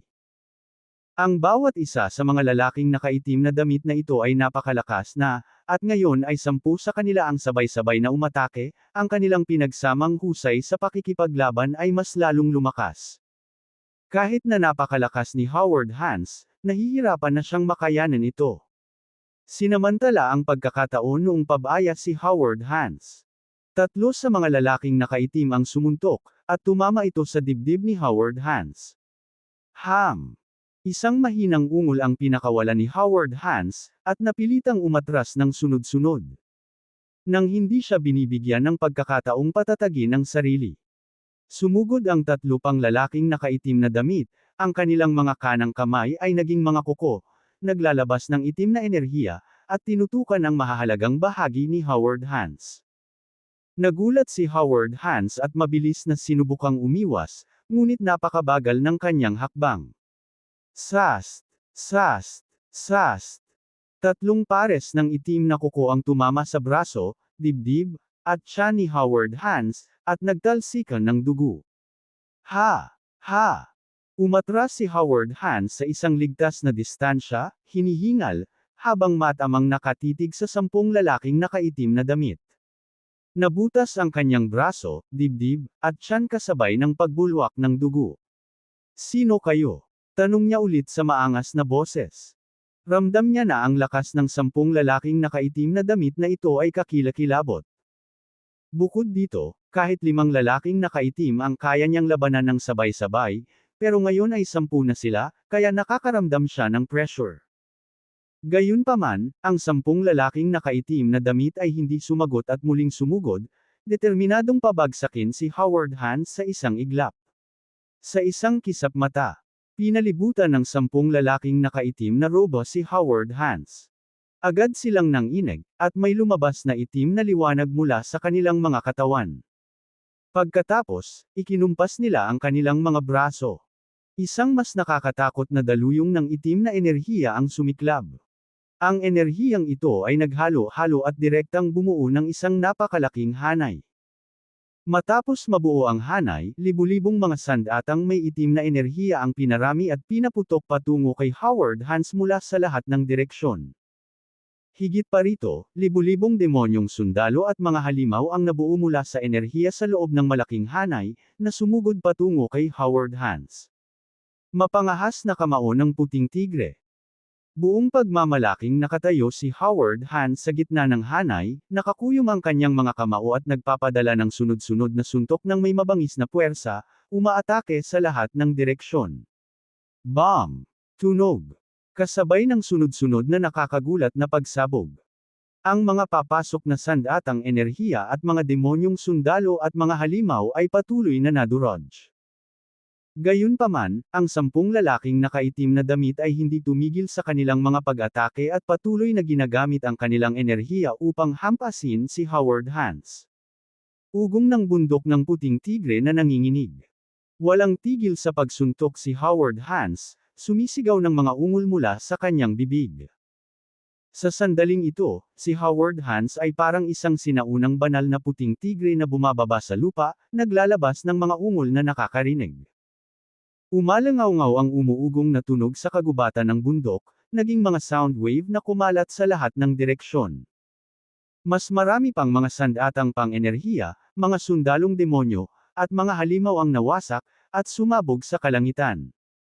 Ngunit halos hindi na makayanan ni Howard Hans ang mabangis na pag-atake ng 10 lalaking nakaitim ang damit, at hindi siya makawala. Bukod pa rito, habang pinapalakas ng 10 lalaking nakaitim ang kanilang mga pag-atake, si Howard Hans ay patuloy na tinatamaan, ang kanyang mga sugat ay lalong bumibigat. Panginoon ng Bulwagan. Sige, bilasan mo at tumulong ka. Umungol ang mga sundalo sa likuran at sumugod palapit. Kayong lahat, huwag kayong lumapit. Sigaw ni Howard Hans sa takot. Bago pa makalapit ang mga sundalong iyon, agad silang pinaalis ng 10 lalaking nakaitim. Isa-isa, dumura sila ng dugo, itinapon sa malayo, at nagtamo ng matinding pinsala. Ha. Humagalpak ng tawa si DeWitt, magaling, basta ganyan, patayin ang mga sundalong ito ng East Nation, patayin ang sampi na si Howard Hans. Mga sumpaman, lalabanan ko kayo hanggang kamatayan. Muling umungal si Howard Hans at naglunsad ng mabangis na pag-atake sa hanay, handang-handa na. Pero, sa sandaling ito, isang gininto ang figure ang mabilis na dumating mula sa malayong lugar. Si Manuel Bennett iyon. Habang papalapit siya, sa isang iglap.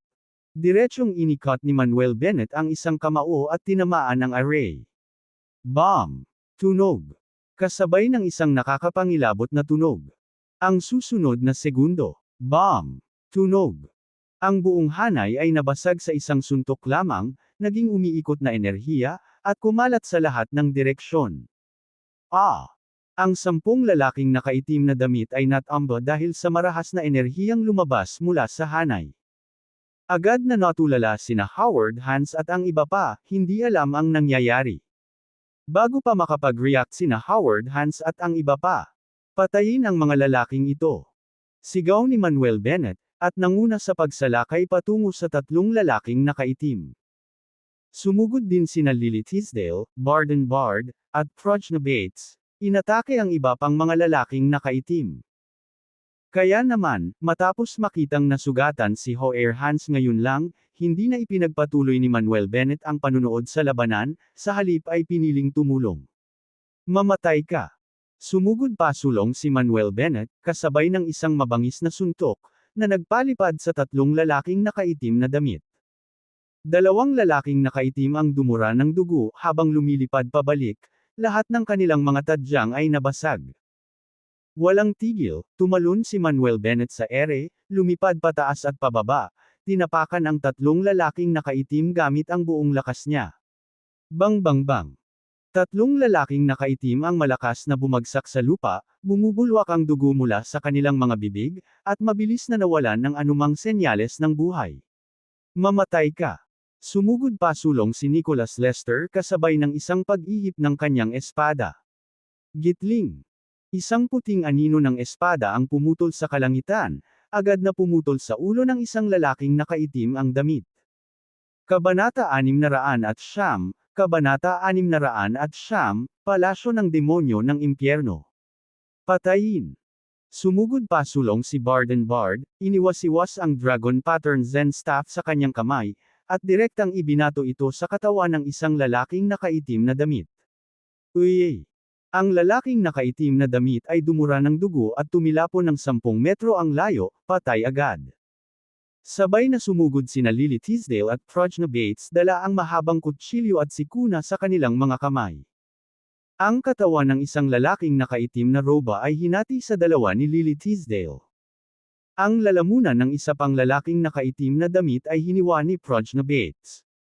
Magkasamang sinugod nina Ivy Chaplin at ng iba pa ang natitirang tatlong lalaking nakaitim. Nang bumagsak ang huling lalaking nakaitim.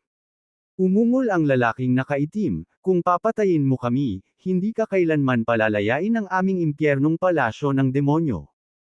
Kasunod ng dagandong na ito, bumagsak ng malakas ang lalaki sa lupa, hindi na humihinga. Sa isang iglap, tumahimik ang eksena.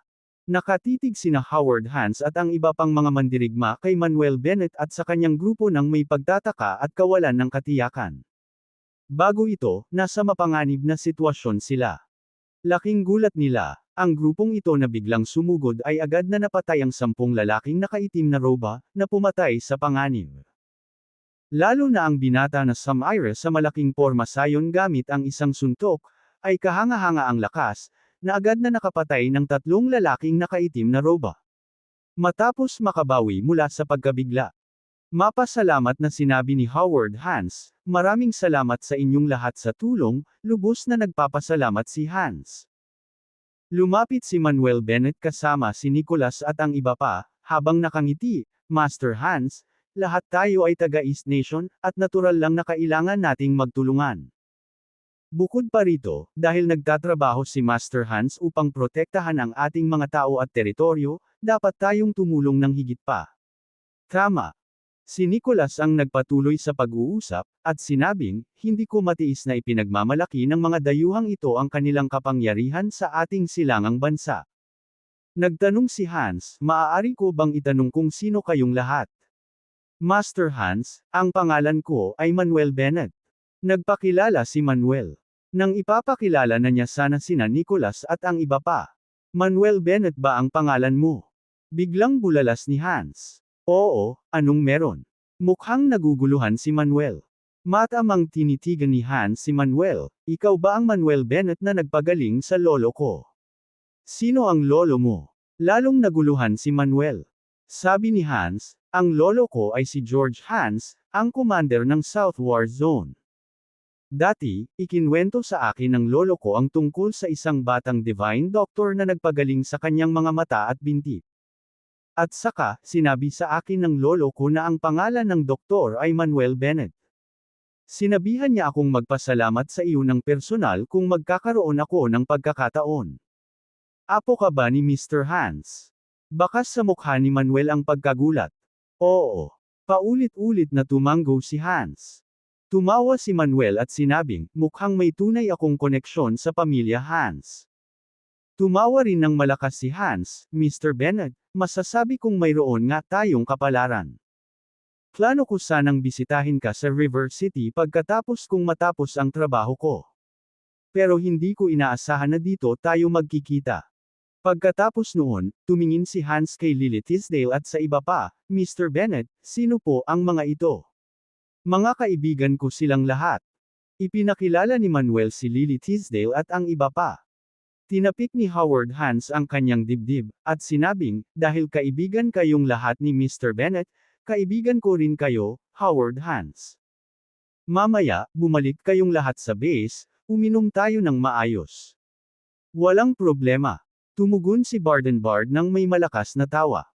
Humarap kay DeWitt, na naparalisa at takot na napaupo sa lupa, iniutos ni Howard, "Ilayo mo siya."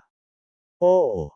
Agad na humakbang paarap ang 2 sundalo, pinusesan si DeWitt, at naghandang umalis. Walang awang sinabi ni DeWitt, "Sa tingin mo ba ay tapos na ang lahat kapag nahuli mo na ako? Hindi ka kailanman pababayaan ng aming amo, pati na rin ng Hell Demon Palace. Tama na ang usapan, tara na." Kasabay ng isang malamig na sigaw, dinala ng 2 sundalo si DeWitt.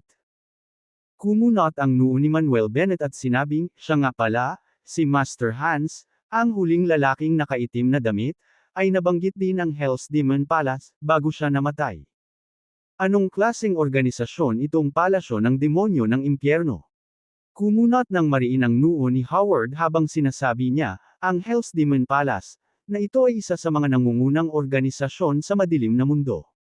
Hindi nakakapagtaka na ang mga lalaking nakaitim na damit ay napakalakas.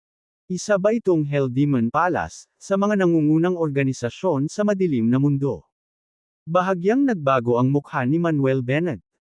Ang alam lang niya sa kasalukuyan ay ang Divine Court ay isang nangungunang organisasyon sa madilim na mundo. Ngayon ay nalaman na niya ang tungkol sa isa pang nangungunang organisasyon, ang Hell Demon Palace. Tila ang madilim na mundong ito ay hindi kasing simple ng inaakala. Opo, Ginoong Bennett. Si Prajna Bates ang nang-asiwa sa usapan, ang kanyang mga mata ay may bahid ng takot. Ang impyernong palasyo ng demonyo, ay may malalim na pundasyon at napakalaking enerhiya, na sumasaklaw sa buong mundo. Lalo na ang kanilang pinuno, ang Hell Demon Emperor, ay isang makapangyarihang figure sa Divine List, na nangingibabaw sa buong madilim na mundo. Bukod sa ilang iba pang nangungunang organisasyon na maaaring makapantay nito, walang ibang organisasyon ang nangangahas na pukawin ang Hell Demon Palace. Tama si Miss Bates, ang Hell Demon Palace, ay talagang hindi simple. Sumagot si Howard Hans, at saka naglakad papunta sa isang lalaking nakaitim na damit, umupo, at pinunit ang damit ng lalaki. Sa likod ng lalaki, mayroong isang nakakatakot na itim na demonyong totem. Tumayo si Howard Hans at sinabing, ang demon totem na ito ay simbolo ng Hell Demon Palace. Ngayon ay makumpirma na ang 10 lalaking ito ay mula sa Hell Demon Palace. Nagtatakang tanong ni Manuel Bennett, Master Hans, bakit nakahingi ng tulong ang mga lalaking iyon mula sa Hell Demon Palace? Sumagot si Howard, ayon sa aming investigasyon, ang pinuno ng grupo ni DeWitt ay isa sa pinakamalaking nagbebenta ng mga ipinagbabawal na kalakal at armas sa mundo. Marahil ito ang dahilan kung bakit nila naimbitahan ang mga tao mula sa Hell Demon Palace, para tumulong. Kung ganoon, tango ang tugon ni Manuel Bennett. Namutla ang mukha ni Prajna Bates, Mr. Bennett, napatay na natin ang mga tao ng Hell Demon Palace. Kapag nalaman ito ng Hell Demon Palace, malamang na mahaharap tayo sa kanilang walang katapusang pagtugis. Sabi ni Howard Hans, binibining Bates, hindi mo kailangang matakot. Nasa East Nation tayo, itong Hell Demon Palace, gaano man kalakas, ay hindi maglalakas loob na palawakin ang sakop nito rito. Sabi ni Manuel Bennett, kung talagang gustong gumanti sa atin ng Hell Demon Palace, kailangan na lang natin silang labanan. Gusto kong makita kung gaano kalakas ang impyernong palasyo ng mga demonyo, na ito. Tiningnan ni Howard Hans si Manuel ng may paghanga, hindi ka lang makapangyarihan, Mr. Bennett, kundi mayroon ka ring kahangahangang personalidad. Wala akong ibang inisip kundi respeto sa iyo. Sabi ni Manuel Bennett, Master Hans, minsan hindi nalulutas ng takot ang problema, lalo lang nitong pinapayabang ang kaaway. Ang kailangan nating gawin ay sumulong ng walang takot at lipulin ang lahat ng mga kalaban na nakaharang sa ating daan. Aba! Tumanggo ng malakas si Howard Hans bilang pagsang-ayon. Habang nakatingin sa mga sugat ni na Howard Hans at ng iba pang mga sundalo, sinabi ni Manuel Bennett, Master Hans, mga sugatan po kayo, hayaan niyong gamutin ko kayo. Sumagot si Howard Hans, maraming salamat kay G. Bennett. Pagkatapos ay ginamo ni Manuel Bennett si Howard at ang iba pa. Kahit na malubhang nasugatan sina Howard Hans at ang iba pa, lubos na bumuti ang kanilang mga kondisyon pagkatapos ng paggamot kay Manuel Bennett. Kabanata 610, Kabanata 610, Diyos ng Digmaang Ibong Vermilion. Ibinaba ni Howard Hans ang kanyang braso at bumulalas, Mr. Bennett, minsan sinabi sa akin ng lolo ko na ang iyong mga kasanayan sa medisina ay kahanga-hanga, mas mahusay pa kaysa kay Dr. Hodge, ngunit medyo nag-alinlangan ako. Ngayong nakita ko na ito mismo ng sarili kong mga mata, lubos akong kumbinsido. Balik na tayo sa base. Pagkatapos noon, sinundan ni Manuel Bennett at ng kanyang grupo si Howard Hans at nilisan ang bundok. Paglabas nila ng bundok, nakakita sila ng mahigit 100 matengkad na berdeng mga sasakyang pang-off-road na nakapark sa hindi kalayuan. Hinayaan muna nina Ivy Chaplin at ng iba pa ang kanilang mga disipulo na bumalik sa kanilang sekta, habang sumama sila kina Manuel Bennett at Howard Hans sa mga sasakyang pang-off-road at nilisan ang lugar na ito. Pagkatapos ng mahigit 1 oras na pagmamaneho, nakarating sila sa isa sa mga base sa hangganan ng Cloud Province. Mahigpit na binabantayan ang base na may maraming checkpoint, at ang mga sundalo ng White Tiger Hall ay nagpapatrolya kahit saan. Matapos dumaan sa maraming checkpoint, huminto ang mga sasakyan sa harap ng isang gusali. Lumabas sina Manuel Bennett at ang iba pa sa kotse at pumasok sa gusali. Naghanda si Howard Hans ng hapunan at naglabas din ng ilang bote ng special offer beer. Pagkatapos ibuhos ang mga inumin, itinaas ni Howard Hans ang baso at sinabing, "Salamat sa inyong lahat sa pagliligtas sa aking mga kapatid at sa akin ngayong gabi. Ang basong ito, iniaalok ko sa inyong lahat." Kasabay nito, agad na ininom ni Howard Hans ang lahat ng beer sa kanyang baso. Mabilis na nagsalin si Howard Hans ng isa pang inumin para sa kanyang sarili. Itinaas niya ang baso at sinabi kay Manuel Bennett, "Mr. Bennett, ang basong ito ay para sa iyo, bilang pasasalamat sa pagliligtas sa aking lolo. Kung hindi mo mamasamain, gusto kong maging matalik na kapatid kasama mo, at ikaw ang magiging kuya ko sa hinaharap. Kahit anong tulong ang kailangan mo, siguradong tutulong ako." Itinaas din ni Manuel Bennett ang kanyang baso nang nakangiti at sinabing, "Kuya Hans, hindi mo na kailangang banggitin ang mga bagay na iyon. Mula ngayon, magkapatid na tayo. Kung sakaling kailangan mo ng tulong sa kahit ano, huwag kang mag-atubiling ipaalam sa akin." "Opo, Kuya Bennett." Mariing tumango si Howard Hans at muling nilagok ang isang buong baso ng beer. Matapos maubos ang dalawang magkasunod na baso, hindi nagpakita ng senyales na apektado si Howard Hans. Tumawa si Manuel Bennett at sinabing, "Kuya Hans, kayo ni Earl Cobb ay parehong pinagkalooban ng napakalaking kakayahan." Nagtatakang tanong ni Howard Hans, "Kuya Bennett, kilala mo ba si Kuya Cobb?" Tumango si Manuel Bennett, "Siyempre, magkasama kaming nag-away at nag-inuman." Mukhang naiinggit si Howard Hans, "Sana balang araw ay makalaban ko rin si Brother Bennett." Nakangiting tanong ni Manuel Bennett, "Hindi ba kasama ang gabing ito?" Magkahalong emosyon ang sinabi ni Howard Hans, "Siyempre hindi. Wala na akong oras para mag-react, at kayo na ang bahala sa laban." Napakahusay nito. Hahaha. Nagtawanan ang lahat sa kanyang mga sinabi. Ngumiti si Manuel Bennett at sinabing, "Siguro may pagkakataon pa sa hinaharap." "Oo, oo." Tumango si Howard Hans at sumigaw, "Lahat kayo, huwag kayong tumayo lang dyan, tara na, uminom na kayo. Hindi tayo aalis ngayong gabi hanggat hindi tayo lasing. Sige, uminom tayo hanggang sa malasing tayo. Mabuhay! Uminom!" Itinaas ng lahat ang kanilang mga baso. Kasabay nito, ang Timog. Isang partikular na rehiyong pandagat. Kasing dilim ng tinta ang kalangitan sa gabi, na may isang gasuklay na buwan sa itaas. Bumuhos ang malamig na liwanag ng buwan. Ang mga barkong pandigma at mga yate ay nakaangkla sa ibabaw ng dagat. Sa sandaling ito, isang matinding labanan ang naganap sa pagitan ng Vermilion Bird Palace na nakadestino sa timog at ng Tiger Shark Pirate Organization ng Dark World.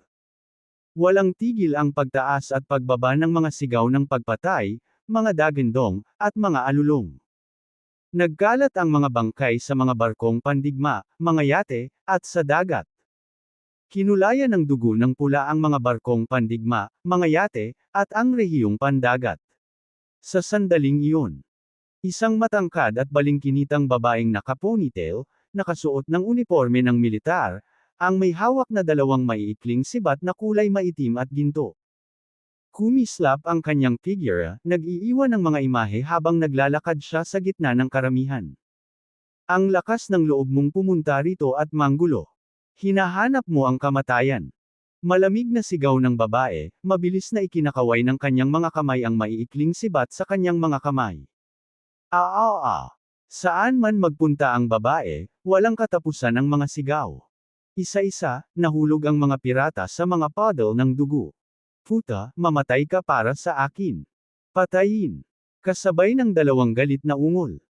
Dalawang pinuno ng pirata na may hawak na malalapad na espada, na sumunggab sa babae, ay sumunggab at pinatay siya. Sa papalapit na sandali, Sabay na iwinaksi ng dalawang pinuno ng pirata ang kanilang mga espada, sinusubukang tadteren ang babae. Koy! Koy! Koy! Tinabos ang mabigat na espada, kumurap ang talam, nagkalat ang malamig na liwanag, at ang momentum ay napakalakas. Pero, nang malapit nang mahulog ang mga kutsilyo ng dalawang pinuno ng pirata.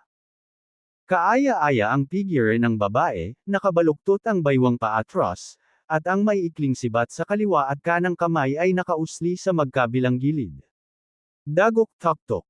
Agad na natagos ang dibdib ng dalawang pinuno ng pirata, at nagkalat ang dugo. Marahas na hinugot ng babae ang maiikling sibat, at ang dalawang pinuno ng pirata ay bumagsak ng mabigat sa kubyerta, patay. Kung kailan napatay ang dalawang pirata. Natapos na ang dakilang labanan.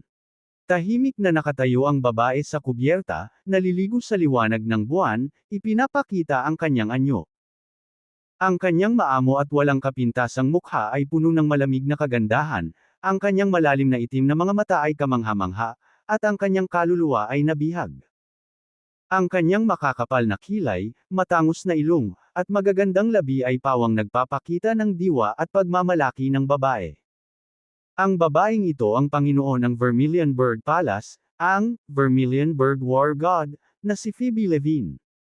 Ang nag-iisang babaeng Diyos ng digmaan. At ang pinakabatang babaeng Diyos ng digmaan. Sinuri ni Phoebe Levine ang kanyang paligid at buong tapang na sinabi, bilangin ang bilang ng mga tao.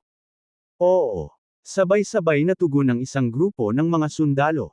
Maya-maya lang. Isang babaeng sundalo ang lumapit at magalang na nagsabi, Guro, isang kabuuang 582 katao mula sa Tiger Shark Pirate Organization ang Nolipol. 100 sa amin mula sa Vermilion Bird Palace ang lumahok sa labanan, 15 ang malubhang nasugatan, 32 ang bahagyang nasugatan, at walang namatay. Napakagaling. Tumango si Phoebe Levine at ikinumpas ang kanyang kamay, mag-iwan ka ng ilang tao para maglinis, at ang iba ay susunod sa akin pabalik sa base. Oo. Sabay-sabay na tugon ng lahat ng sundalo. Ngunit nang malapit nang ibalik ni Phoebe Levine ang mga sundalo sa base. May tumawag sa cellphone niya. Kinuha niya ang kanyang telepono at tiningnan ito, saka sinagot ang tawag. Lolo, may masama ba sa pagtawag sa akin ng ganito kagabi? Tanong ni Phoebe Levine. Nora, kumusta ka nitong mga nakaraang araw? Walang problema sa timog, di ba? Isang malalim at mahinahong boses ang narinig. Sabi ni Phoebe Levine, Lolo, huwag po kayong mag-alala, walang maaaring magkamali sa akin. Sa pagtatanggol mo sa timog, panatag si Lolo. Tumawa ang kabilang panig, saka sinabing, Nora, kaya kita tinatawag ng late ay dahil may mahalaga akong misyon para sa iyo. Anong misyon? Tanong ni Phoebe Levine. Sumagot ang kabilang panig, 1 buwan na ang nakalipas, ang nangungunang 10 siyentipiko sa iba't ibang larangan mula sa ating bansa ay nagtungo sa ibang bansa upang lumahok sa isang kaganapan ng palitan. Ngunit habang pabalik sila, dinukot sila ng isang grupo ng mga misteryosong tao. Sa nakalipas na buwan, natunton namin na ang 10 siyentipikong ito ay dinukot sa isang maliit na isla sa Pasipiko. Nagpadala na ako ng ilang grupo ng mga tao para iligtas sila, pero lahat sila ay nabigo. Kaya, naisip kong hilingin sa iyo na iligtas ang 10 siyentipikong ito. Sige, tinatanggap ko ang misyon. Walang pag-aalinlangang sumang-ayon si Phoebe Levine. Same time na sinabi ng kabilang panig, Nora, maaaring maging lubhang mapanganib ang misyong ito. Kaya, iniisip kong ipadala si Earl Cobb kasama mo para iligtas ang mga tao. Sa ganoong paraan, maaalagaan ninyo ang isa't isa, at mas magiging panatag ako.